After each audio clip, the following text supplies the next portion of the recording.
बायकला के अंदर मुसलमान हैं कौन? ये सब वो लोग हैं जिन्होंने जिन्ना को वोट दिया था। तो संघ पर कैसे बैन लगा दोगे?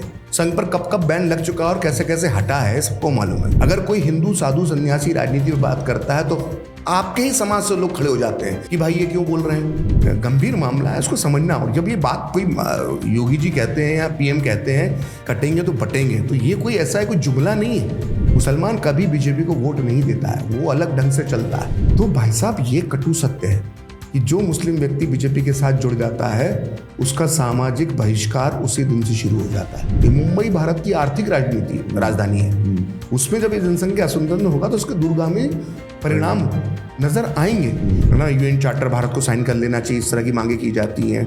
हम हमारा देश तो अतिथियों का स्वागत करने वाला देश है, अतिथि देवो भव होता है हमारे यहाँ। तो भैया ये अतिथि नहीं है, ये घुसपैठी हैं। और भैया मैं तो कहता हूँ कि जो पेट्रोल डॉलर कमाने वाले अरब देश हैं, जिसको यहाँ के लोग बड़े रहनुमा मानते हैं, आप यहाँ के भारत के मुसलमानों से बात करेंगे हमारे अरब में होता है। भाई तुम्हारा अरब, तो तुम्हारा अरब कब से हो गया? और मानो तुम्हारा अरब है तो ये रोहिंग्याओं की चिंता कोई अरब के देश क्यों नहीं कर रहे हैं? वहाँ तो एंट्री नहीं है। दूसरा बहुसंख्यक समाज जो है उसको समझ में नहीं आ रहा कि आपस में बंटने का मतलब क्या होता है। आप निकटने की तैयारी कर रहे हो और जब कोई बोलता है बात मुख्यमंत्री या प्रधानमंत्री तो आप उसको सांप्रदायिक होने का आरोप लगा देते हो। भाई वो समाज को जगा ही रहा है ना कि समझ जाओ, एक हो जाओ, जातियों में मत बटो, क्या हासिल होगा देख लो तुम। जय हिंद दोस्तों, आप देख रहे हैं डीओ न्यूज़। अगर वीडियो पसंद आए तो वीडियो को लाइक कीजिए, चैनल को सब्सक्राइब कीजिए और बेल आइकन दबाना बिल्कुल मत भूलिएगा। और अगर हमें सपोर्ट करना चाहते हैं details pin comment description box और स्क्रीन पे भी फ्लैश करेगी, आप हमें सपोर्ट जरूर करें। सपोर्ट करने के लिए आपको QR कोड भी स्क्रीन पे दिखाई देगा, आप उसका भी प्रयोग कर सकते हैं। बहुत बहुत धन्यवाद।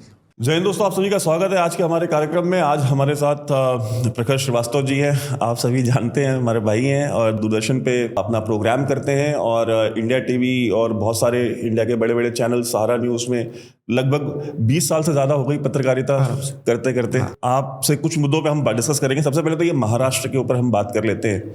महाराष्ट्र में महाविकास आघाड़ी को उलेमा बोर्ड जो महाराष्ट्र का है उसने समर्थन अनाउंस किया है, क्योंकि उन्होंने जो वहाँ के कांग्रेस के प्रदेश अध्यक्ष हैं उनको उन्होंने चिट्ठी लिखी थी और अपनी मांगे रखी थी।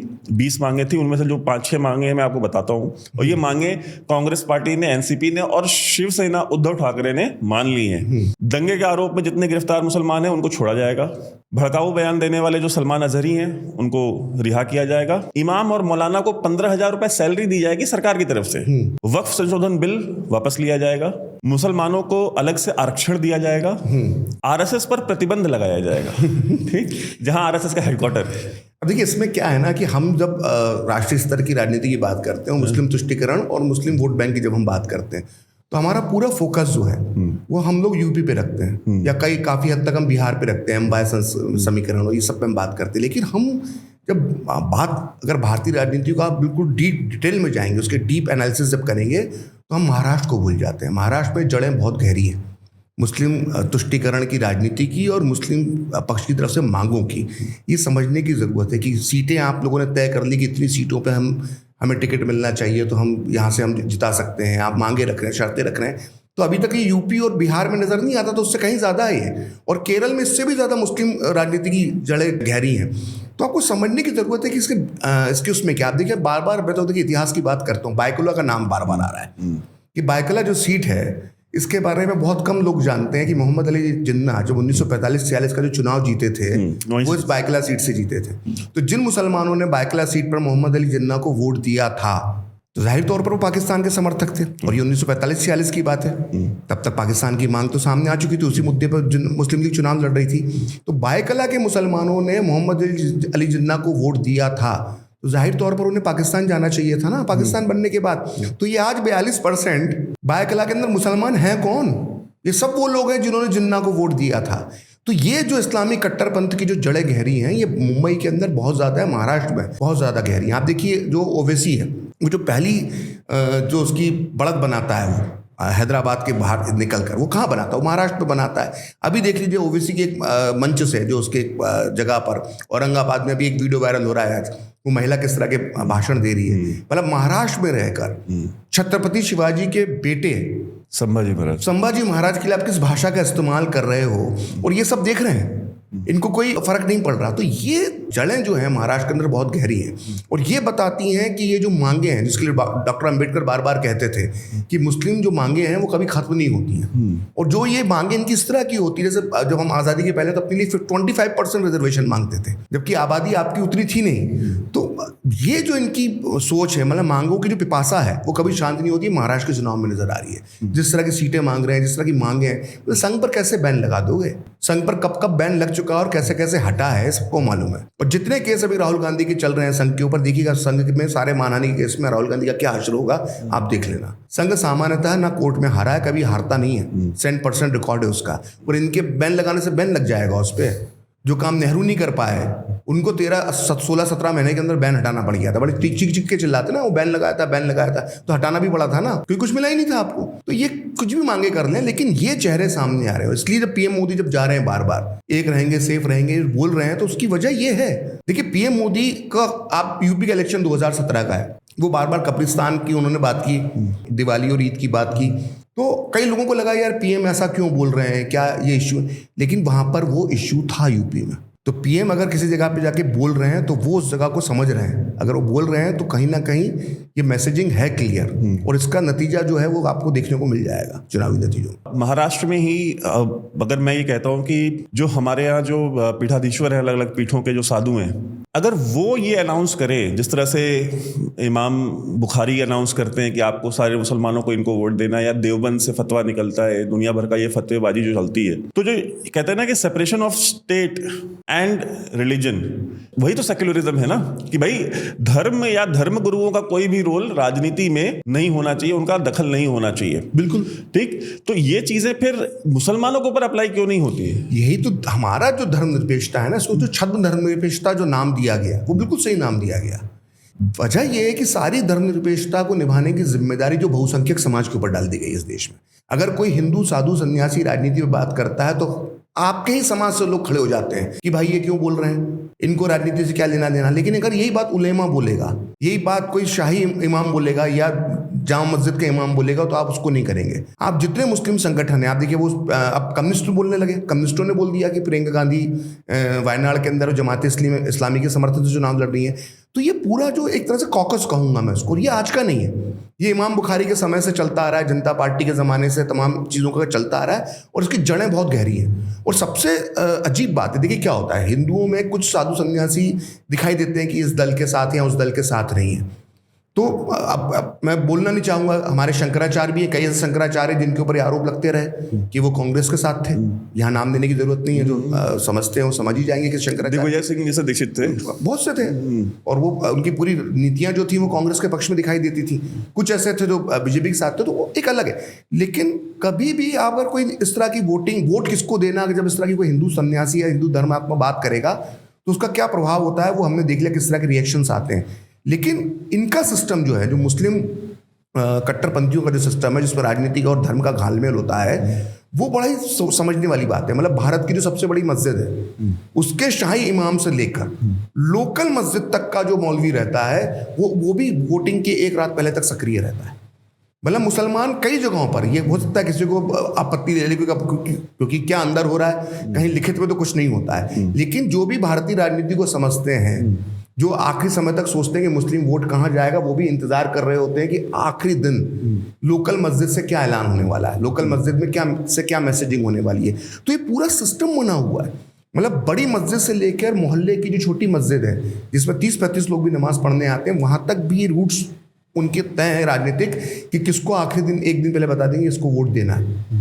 तो ये पूरी तैयारी हमारे यहाँ किस पंडित जो मोहल्ले के मंदिर होते हैं, हमारे मंदिर है मोहल्लों में हिंदुओं के भी, कभी आपने सुना क्या कि पंडित ने एक मंगलवार को चुनाव के पहले वाले मंगलवार को बोला हो कि फला व्यक्ति को वोट देना, फला को नहीं देना है? भाई जिसको वोट देना है वो तय करेगा, ये मंदिर थोड़ा तय करेंगे। उसी तरह से मस्जिदों से भी तय नहीं होना चाहिए, लेकिन होते हैं खुतबे होते हैं, जुम्मे के जो खुतबे होते हैं चुनावी दौर पे, वो कैसे होते हैं सबको मालूम है, जो अंदर जाते हैं वो बताते भी हैं। तो ये जो घालमेल है राजनीति और मजहब और राजनीति का, ये बहुत गंभीर मामला है, इसको समझना। और जब ये बात कोई योगी जी कहते हैं या पीएम कहते हैं कटेंगे तो बटेंगे, तो ये कोई ऐसा है कोई जुमला नहीं है कि मन में आया और बोल दिया, बड़ा राइम हो रहा है ना, बड़ा कविता ऐसा लग रहा है तो चलो बोल दो। ये समाज की सच्चाई है, ये समझना होगा कि ये जो अंदर तक फैल चुका है। अब देखिए हरियाणा चुनाव में क्या हुआ, नून आप बोलते हैं कि बीजेपी टिकट नहीं देती है मुसलमानों को। हमने देख लिया ना मेवात में क्या हश्र हुआ बीजेपी का, दिए थे ना मुसलमान को टिकट। वो जो कांग्रेस रो रही है, कांग्रेस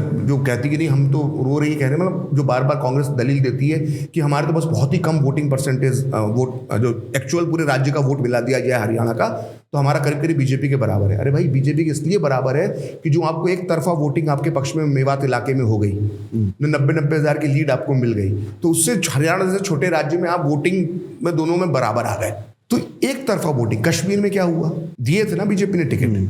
तो ये सोचने की जरूरत है कि सबका साथ सबका विकास बहुत अच्छा लगता है, ये नारा लगता बहुत अच्छा है, लेकिन इसको समझने की जरूरत है। मुसलमान कभी बीजेपी को वोट नहीं देता है, वो अलग ढंग से चलता है। और ये बार बार आप देखेंगे मुस्लिम जो नेतृत्व है, जो मुस्लिम अपने आप को बताते हैं कि मुस्लिम राजनीति को समझते हैं, वो कहते नहीं मुसलमान वोट बढ़ जाता है। कभी नहीं बढ़ता मुसलमान वोट, रेयर होता है जब मुसलमान वोट बढ़ता है।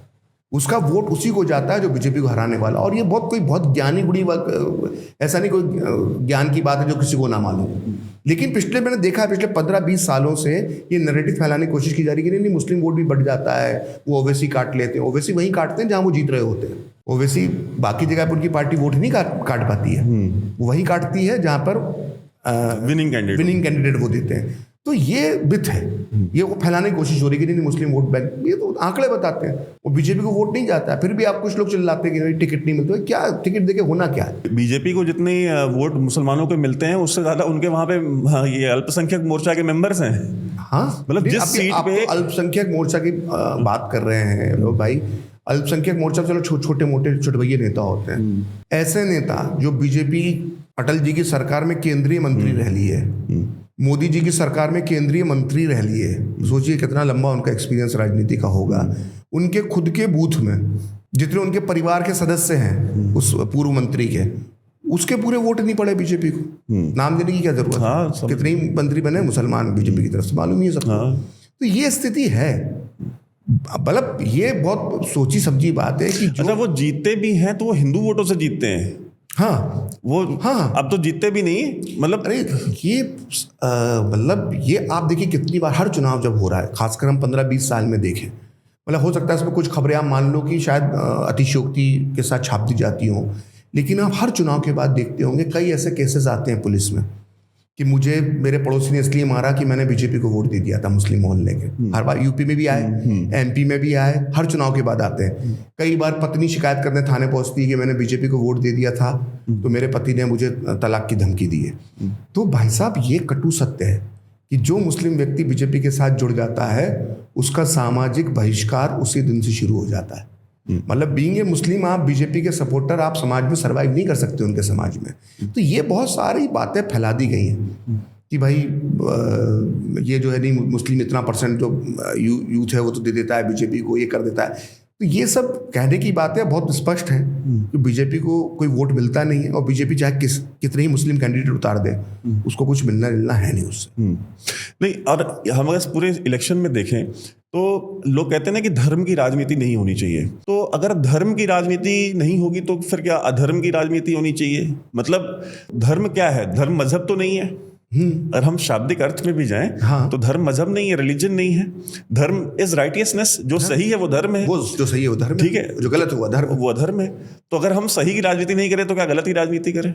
ये अगर आप मुस्लिम उसकी बात करते हैं कि किस तरह से वो लोग बताते हैं, किस तरह से वोट देते हैं, वोट देने की अपील कर रहे हैं, फतवे जारी हो रहे हैं, हमने मौलवियों की बात की, मस्जिदों की बात करी, तो ये हमारे जो हमारे धार्मिक गुरु हैं, मैं कथावाचकों की बात नहीं कर रहा हूँ, हमारे धर्मिक गुरु हैं, उनको ठीक है वोट देने की अपील ना करें या आप किसी एक पार्टी के पक्ष में वोट देने के लिए ना कहें। भाई उनकी अपनी एक सोच है, उनका सिद्धांत है, वो एक अलग तरह के पढ़ लिख कर धर्म का ज्ञान प्राप्त करके निकलते हैं। लेकिन मेरा ये मानना है कि उनको समाज को दिशा दिखाना चाहिए, दिखाते भी हैं। जैसे समाज को एक रहना, जैसे हम जो जातियों में बंटने की बात जो बार बार अभी चल रही है, उसको मुझे लगता है कि जो हमारे संत महात्मा हैं उनको इस समाज में वैसे हर वो बताते हैं, सीधे समझाते हैं, ऐसा नहीं कि नहीं समझाते, लेकिन और मुखर तरीके से आम जनों को ये बताना चाहिए कि जातिवाद जो है वो सिर्फ किसी एक हमारे धर्म का ही नुकसान नहीं कर रहा है, एक राष्ट्र के तौर पर भी हमको पीछे धकेलता है। जब हम बात करते हैं 5 ट्रिलियन और हम दुनिया की सबसे बड़ी अर्थव्यवस्था बनने की हम जब बात करते हैं, और जब हम ऐसे समाज हमारा जब बटा रहेगा और जो बहुसंख्यक समाज बटा रहेगा, तो तो उसके दूरगामी परिणाम अच्छे नहीं होते, और हम भुगत रहे हैं इतने सालों से।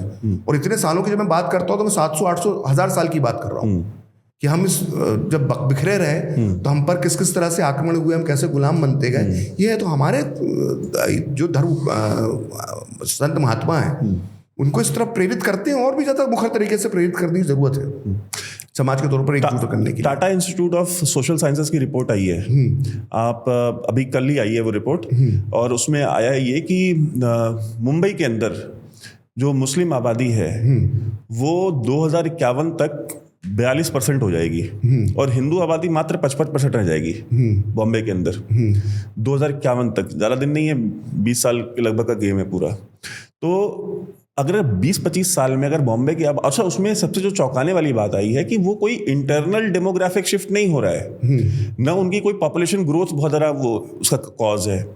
बोले इसका जो सबसे बड़ा रीज़न है वो है illegal immigration from Bangladesh and Rohingyas.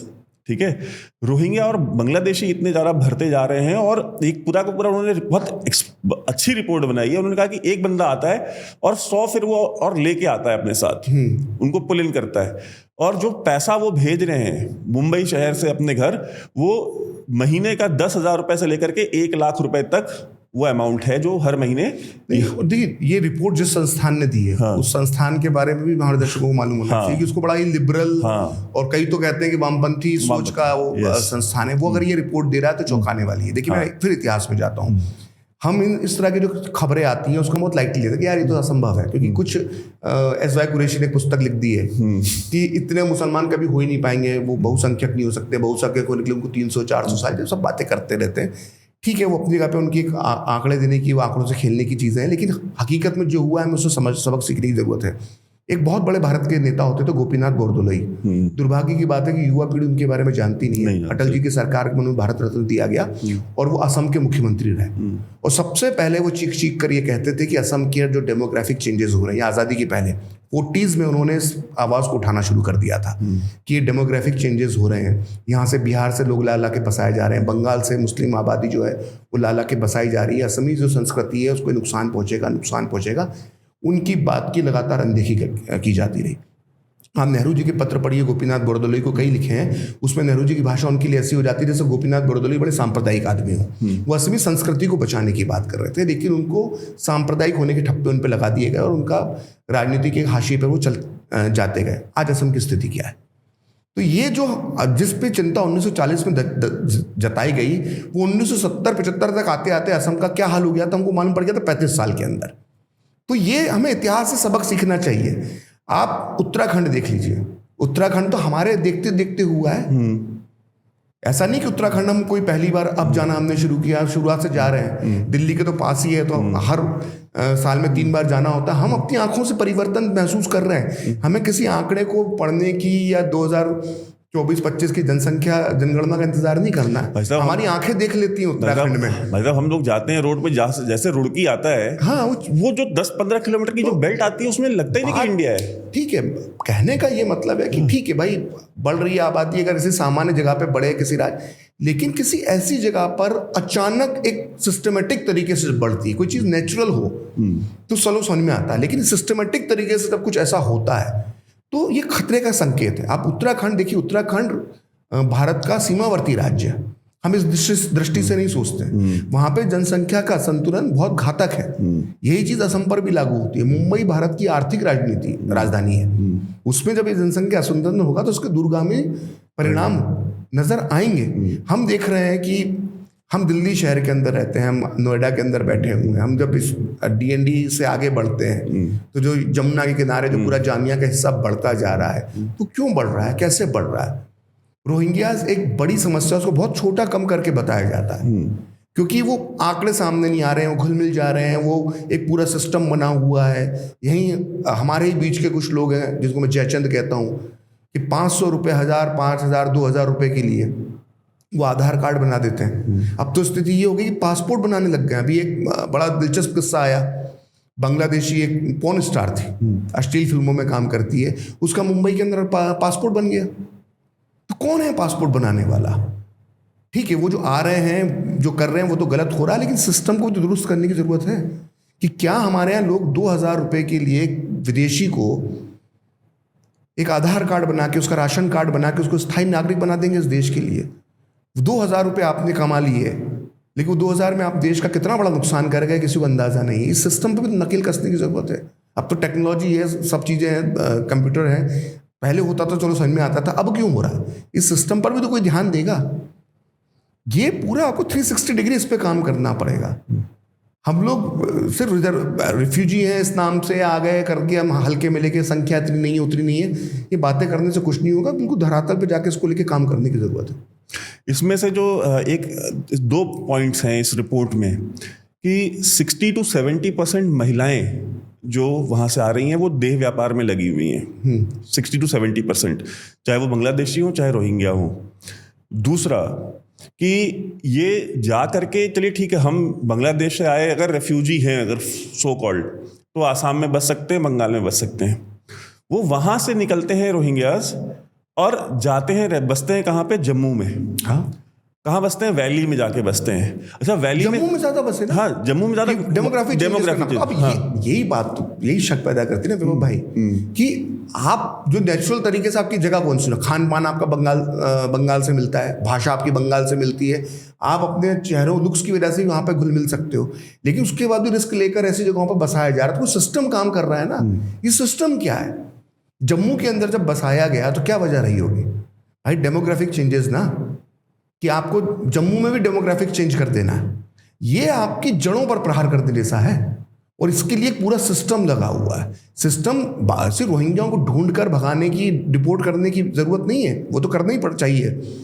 बांग्लादेशियों के साथ भी वही होना चाहिए। लेकिन जो यहाँ पे पनाहगाह बैठे हुए हैं, जो उन्हें पनाह दे रहे हैं, जो उम्मा के नाम पर यहाँ पर पनाह प्राप्त कर रहे हैं, या अगर बहुसंख्यक समाज के लोग भी अगर इसमें कुछ चंद पैसों के लालच में मिल गए हैं, इस सिस्टम को खत्म करने की जरूरत है।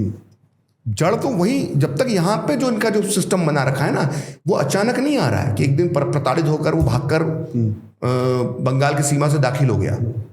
वो पूरी प्लानिंग के साथ आ रहा है। उसको मालूम है कि मेरा हैंडलर कौन है, कौन मुझे दाखिल करवाएगा, उसका मैं किस शहर में आऊँगा, कौन सी जगह पे मुझे पनाह मिलेगी, कौन मेरे लिए मकान ढूंढेगा, कौन मेरे लिए आधार कार्ड बनाएगा, कौन मेरे लिए वोटर ID बनाएगा। ये सिस्टम को ख़त्म करने की ज़रूरत है। और मुझे नहीं लगता कि ये सिस्टम जो लोकल पुलिस होती होगी उसको मालूम नहीं होता होगा। अराकान लिबरेशन आर्मी जो है, उसका जो फाउंडर है, वो आतंकवादी, इस्लामी जिहादी आतंकवादी संगठन है, जिनकी वजह से रोहिंग्यास को वहाँ मारा गया। क्योंकि ये वहाँ पे इन्होंने बुद्धिस्ट मॉन्क को भी इन्हीं ने जलाया था, जिंदा। तो अराकान लिबरेशन आर्मी का जो फाउंडर है, जो टेररिस्ट, अताउल्ला जुनूनी नाम है उसका, वो कराची में रहता है। सोचने वाले, देखिए मैं आपको एक चीज़ बताऊँ, विक्टिम कार्ड जो खेलने की आदत है ना, वर्ल्ड वाइड आप देख लीजिए, ये क्या होता है कि रोहिंग्या को लेकर एक विक्टिम कार्ड भारत में खेला जाता है। और ये हमारे देश की राजनीति में भी हुआ।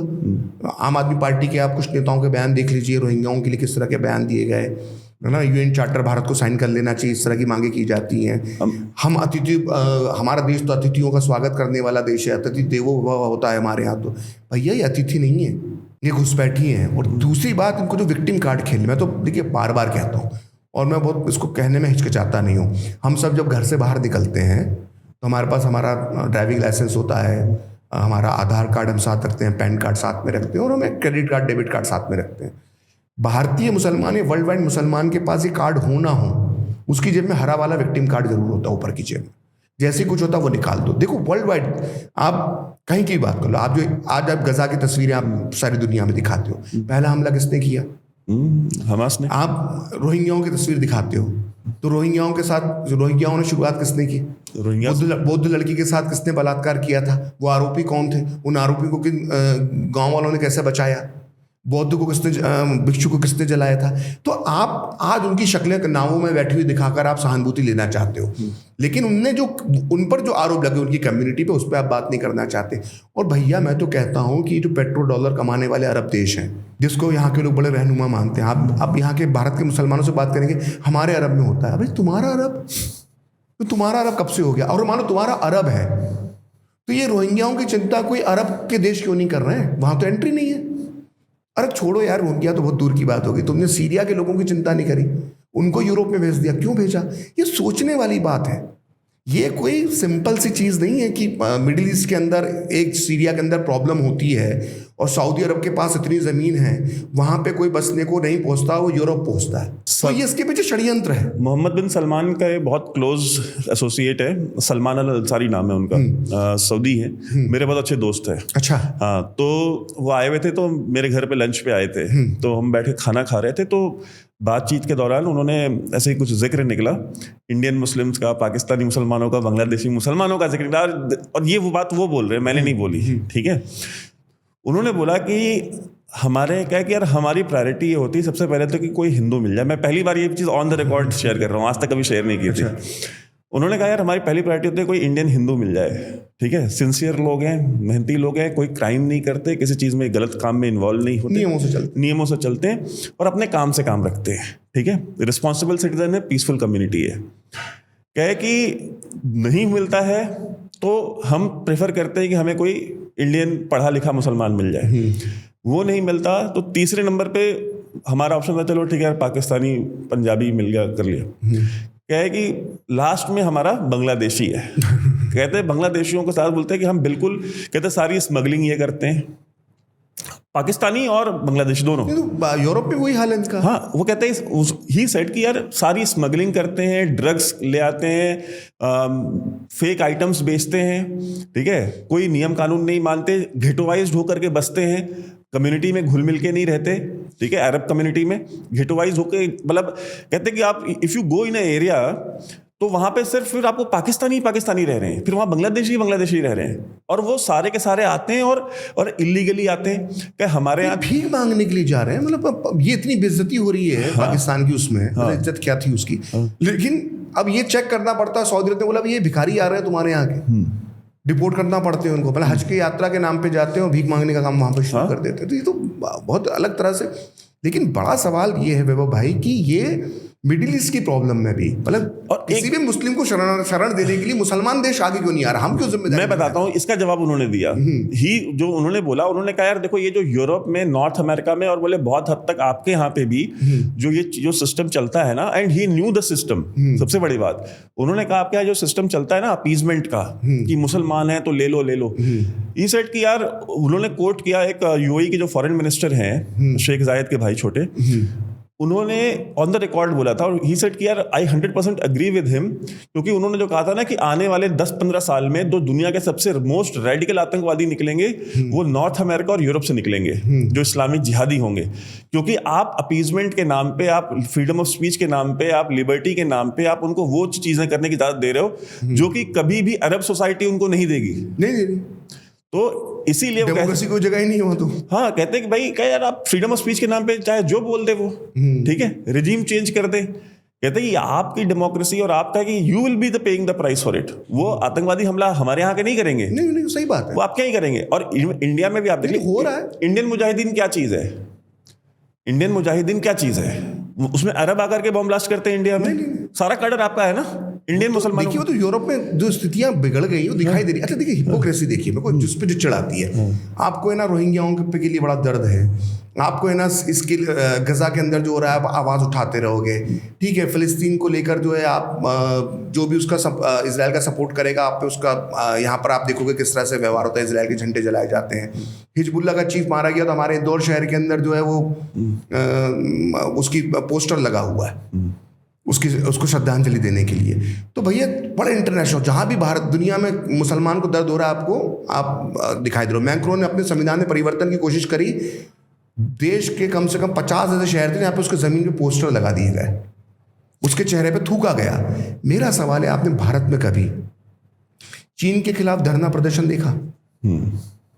उइगर मुसलमानों के साथ चाइना में जो हो रहा है, क्या आपने भारत के किसी मुस्लिम संगठन को चीनी एम्बेसी के सामने या चीन के झंडे जलाते हुए चीन के खिलाफ बोलते हुए देखा?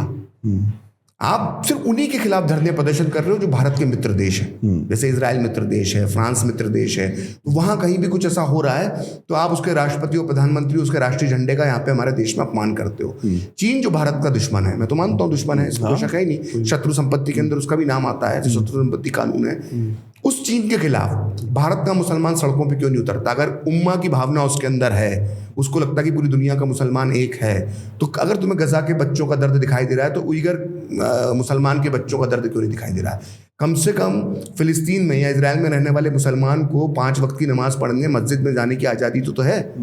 वो तो कुरान नहीं पढ़ सकता, वो मस्जिद नहीं जा सकता, वो नमाज नहीं पढ़ सकता, दाढ़ी नहीं रख सकता। उनके खिलाफ, चीन के खिलाफ सबके मुंह में दही जम जाता है। तो ये वर्ल्ड वाइड हिपोक्रेसी है कि कहाँ के मुसलमान का सपोर्ट करना, कहाँ के मुसलमान का सपोर्ट नहीं करना। और ये इसको समझने की जरूरत है कि ये ना सिर्फ समर्थन देने की बात नहीं है। मैं जो बार बार कह रहा हूं ना कि अगर मिडिल ईस्ट का मुसलमान को, अगर अरब मुस्लिम को अगर अरब में जगह नहीं मिल रही है और वो जाके यूरोप में जाके घुस रहा है, तो ये कोई सामान्य घटना नहीं है। इसके पीछे कोई बहुत वर्ल्ड वाइड कॉन्स्पिरेसी है जो काम कर रही है, और आपको भी उसका शिकार बनाने की कोशिश होती है बांग्लादेशियों के नाम पे, रोहिंग्या के नाम पर। तो ये समझने, अलर्ट होने का समय आ चुका है।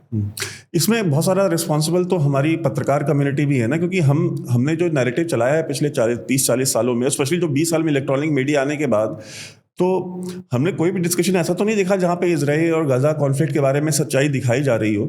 आज भी आप देख लीजिए, वो वहाँ पे वही नैरेटिव, वही गाजा पट्टी में ह्यूमन राइट्स वायलेशंस, मतलब वही दिखाते हैं। ये कभी नहीं दिखाते कि इन्होंने क्या किया है। भाई सबसे पहले तो आपने उस जूइश कम्युनिटी को वहां से भगाया था, वो तो तब वापस आई ना। देखिए, वो आप जितना इतिहास में जाते जाएंगे आपको सारी चीजें मिलती जाएंगी। वो फिर आप मजहबी किताबों का सहारा लेंगे तो उसमें भी लिखा हुआ है कि इजराइल जो है किसकी धरती है, यहूदियों की धरती है। कई जगहों पे इसका उल्लेख मिलता है।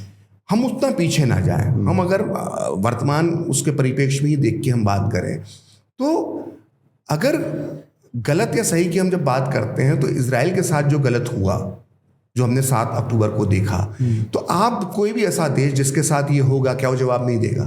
ठीक है, हमारे साथ 9/11, हमारे साथ 26/11 हुआ और जैसा तगड़ा जवाब देना चाहिए था वैसा नहीं दिया। लेकिन उसके बाद हमने मोदी सरकार के आने के बाद देख लिया कि जब पुलवामा हुआ या उड़ी हुआ तो हमने कैसे जवाब दिया। तो कोई भी देश अपने हिसाब से जवाब देता है, और जब वो होस्टाइल कंडीशन में रहता है वो देश, जब सब दुश्मनों से घिरा रहता है। मेरा सवाल ये है, मैं जो बार बार हिपोक्रेसी की बात करता हूँ, कि अगर फिलिस्तीन का मुसलमान इतना परेशान है, तो मिस्र उसके लिए अपने दरवाजे क्यों नहीं खोल देता है? अगर इजराइल मार रहा है तो खोल देना अपनी सीमा। सऊदी अरब क्यों नहीं उनको पनाह दे देता है? जॉर्डन को छोड़ के किसी ने पनाह नहीं दी फिलिस्तीनियों को।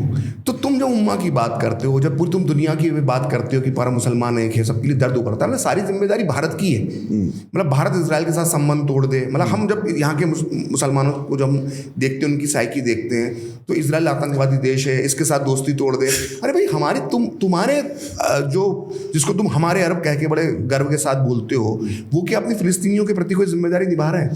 यूएई ने मिल के इजराइल पे हमले कर दिए, सजा भुगतता है फिलिस्तीनी। भाई वो तो अब्राहम अकॉर्ड करके बैठे हैं। हाँ, यूएई, बहरीन को है, तो उन्होंने तो रिकॉग्नाइज कर लिया। और ये देख लीजिए, एम्बेसीज खुल जाएंगे कुछ समय बाद। खुल गई है वो तो। और अंदर देखिए, दिक्कत ये हो रही है कि आपने 47 में जब इजराइल बन गया, 48 तक आते आते आप 6 देशों ने मिलकर उस पर हमला कर दिया। ठीक है, हार गए आप, वो अलग बात है, लेकिन जमीन किसकी छीनी? उसमें फिलिस्तीन की जमीन छीनी ना। फिर जब सब कुछ सही हो गया था, 67 तक आते आते वो कर्नल नासिर को छूटी और सीरिया को छूटी, एक देश बना लिया मिलके, और दोनों तरफ से आपने उस पर हमला कर दिया, इजराइल पे, अरब रिपब्लिक बना दिया। हाँ, अरब रिपब्लिक बना के फिर आप ठुका गए। फिर कीमत किसने चुकाई? फिलिस्तीनियों ने। और आपका जो है पवित्र शहर उनके पास और चला गया, अल-अक्सा मस्जिद और उनके पास चली गई, यहूदियों के पास पहुंच गई। वो तो नहीं घुस रहे थे वहां पर, तुमने मौका दिया, तुमने हमला के छीन दिया।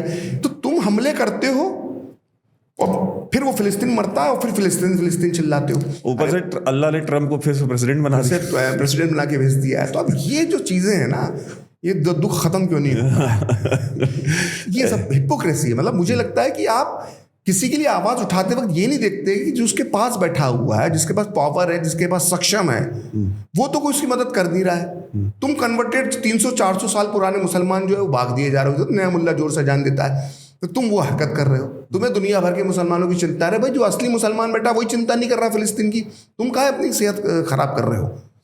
एक मौलाना का आपने अभी देखा होगा, एक वीडियो आया था जिसमें वो कह रहा है कि बद्रीनाथ एक्चुअली बद्रीनाथ मंदिर है ही नहीं है, वो बदरुद्दीन शाह की दरगाह है। वो तो कहीं भी रुमाल लोगों सब बख्श बना। ठीक है, तो मतलब सोचिए, वो कह रहे हैं कि सरकार को चाहिए, वो धमकी दे रहा है, मौलवी कह रहा है कि सरकार को चाहिए खाली करे, वरना मुसलमान आंदोलन करेंगे और जाकर के उस पर कब्जा करेंगे। आप देखिए, वो ठीक है, हम उसको ब्रश असाइड कर दें, लेकिन ये कॉन्फिडेंस आ कहाँ से रहा है?